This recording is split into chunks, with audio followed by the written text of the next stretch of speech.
Bismillahirrahmanirrahim. Assalamualaikum warahmatullahi wabarakatuh. Kembali lagi bersama saya Vera Yulia Pratiwi. Saya salah satu mahasiswi dari program studi Manajemen Dakwah, Fakultas Dakwah dan Ilmu Komunikasi Universitas Islam Negeri Mataram.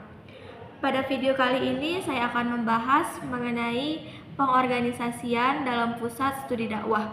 Di video kali ini sama seperti video sebelumnya, saya sudah membawa 2 buah buku yang akan saya jadikan sebagai referensi dalam pembuatan materi mengenai pengorganisasian dalam pusat studi dakwah. Yang pertama ada buku Manajemen Secara Umum, ini karyanya Tehani Handoko, edisi kedua. Dan yang kedua ada buku yang berjudul Manajemen Dakwah, ini karyanya M. Munir SAGMA dan Wahyu Ilaihi SAGMA. Kedua buku ini akan saya sedikit review pada video kali ini. Yang pertama ada buku yang berjudul Manajemen, karya Dr. Tehani Handoko MBA, edisi kedua yang diterbitkan oleh BPFE Yogyakarta pada tahun 2011. Dalam buku ini membahas mengenai manajemen mulai dari dasar hingga ke bagian penyelesaian masalah yang biasa timbul dalam suatu organisasi atau perusahaan. Penulis membagi buku ini ke dalam 5 bagian. Yang pertama itu dia bahas manajemen secara umum, seperti manajemen secara dasar, seperti pengertian manajemen, mengapa manajemen itu diperlukan, dan lain sebagainya. Bagian kedua dan ketiga membahas konsep dan proses yang relevan yang berkaitan dengan perencanaan, pengorganisasian, dan penyusunan personalia dalam suatu organisasi. Bagian keempatnya itu membahas mengenai pengarahan dan pengembangan organisasi, seperti motivasi, teori motivasi, kemudian komunikasi, kepemimpinan, perubahan dan pengembangan, hingga manajemen konflik. Dan bagian terakhir dalam buku ini tuh membahas mengenai pengawasan kegiatan organisasional. Struktur materi dalam buku ini tuh dirancang secara sistematis dan menyeluruh dengan penyajian dan pembahasannya itu secara terperinci. Oleh karena itu, buku ini tuh cocok bagi para mahasiswa yang sedang mempelajari ilmu manajemen karena dapat membantu memperluas pengetahuan mengenai konsep, proses, teknik, dan mekanisme dari manajemen itu sendiri. Tak hanya cocok bagi mahasiswa, buku ini pula dapat digunakan oleh seseorang yang sedang membangun suatu organisasi atau perusahaan sebagai penambah wawasan untuk dapat mengatur organisasi atau lembaga yang sedang dia tekuni. Bagi halayak umum pula juga dapat digunakan buku ini sebagai buku bacaan untuk menambah pengetahuan mengenai manajemen. Selanjutnya yang kedua ada buku yang berjudul Manajemen Dakwah. Ini tuh karya dari M. Munir SAGMA dan Wahyu Ilaihi SAGMA. Edisi pertama yang diterbitkan oleh Kencana Prenada Media Group di Jakarta pada tahun 2006.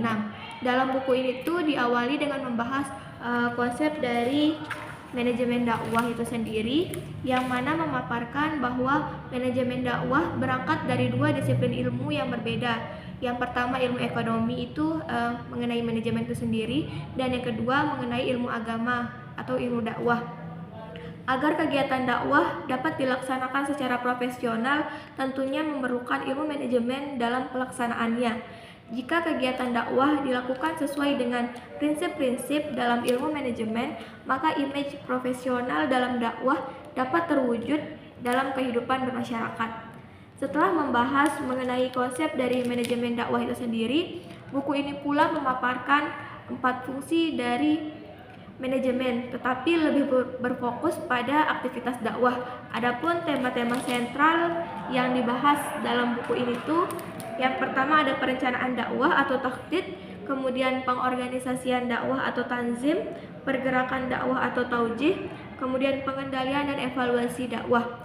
Selanjutnya membahas pula mengenai sumber daya manusia dan kepemimpinan dalam manajemen dakwah. pengembangan dan peningkatan pelaksanaan dakwah, dan yang terakhir, rekayasa sosial dalam perspektif dakwah. Buku ini tuh dapat digunakan sebagai acuan bagi mereka yang bergerak dalam bidang dakwah.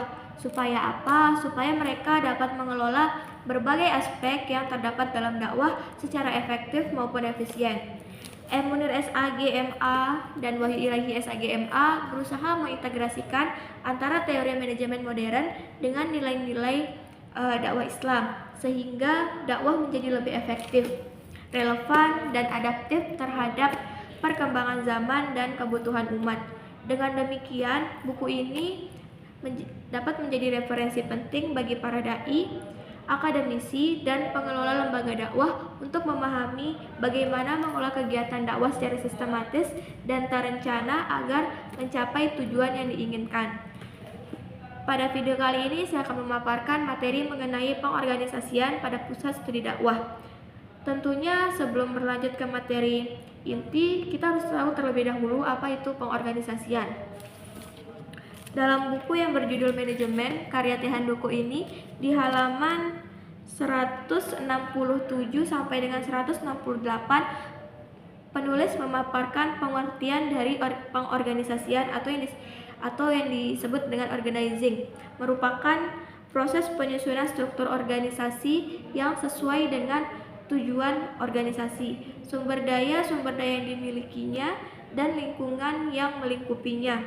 Pengorganisasian merupakan suatu proses untuk merancang struktur formal, mengelompokkan dan mengatur serta membagi tugas-tugas atau pekerjaan di antara para anggota organisasi agar tujuan organisasi dapat dicapai dengan efektif maupun efisien.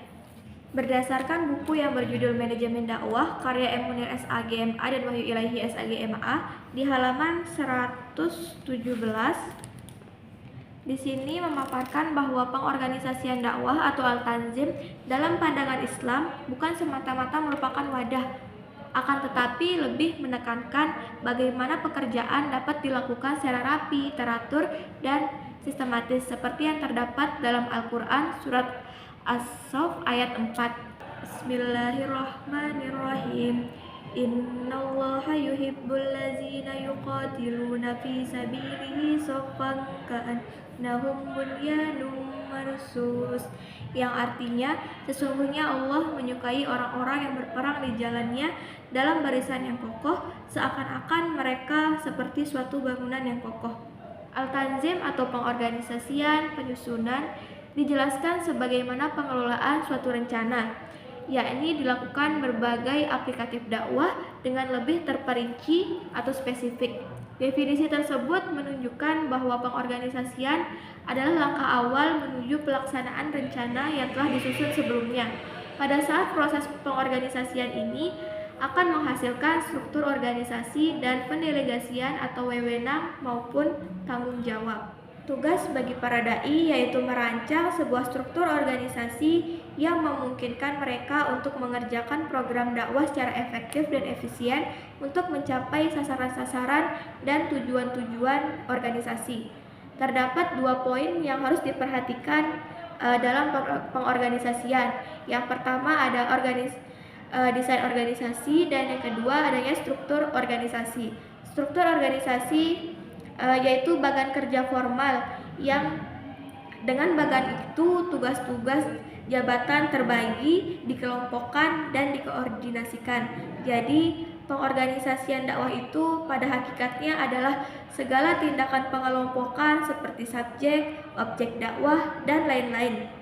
Pengorganisasian pada pusat studi dakwah adalah proses penataan struktur dan sumber daya yang bertujuan untuk mencapai tujuan dakwah secara lebih luas.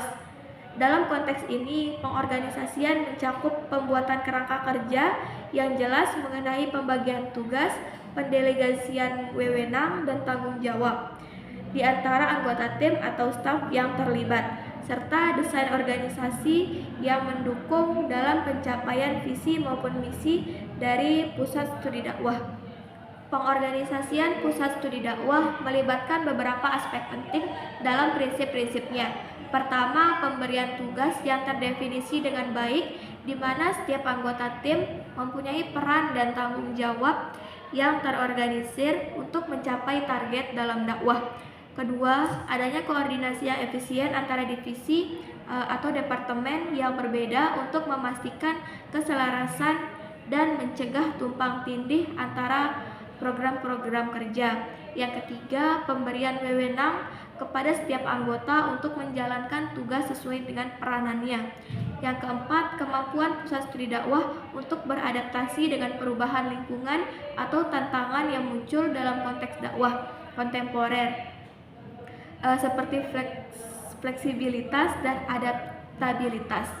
Dan yang terakhir, evaluasi rutin dilakukan untuk memeriksa keefektifan dan keefisienan kegiatan dan struktur organisasi dalam pencapaian tujuan dakwah. Adapun beberapa bentuk organisasi dari dakwah yang terdapat di buku ini tuh pada halaman 120. Antara lain, yang pertama, spesialisasi kerja. Manajemen spesialisasi kerja dapat diartikan sebagai tingkatan kemampuan seseorang dalam melakukan pekerjaan yang ditekuninya, dan tugas-tugas organisasi dibagi menjadi pekerjaan-pekerjaan terpisah. Spesialisasi kerja ini juga merupakan sebuah mekanisme pengorganisasian sekaligus merupakan sumber produktivitas bagi para dai.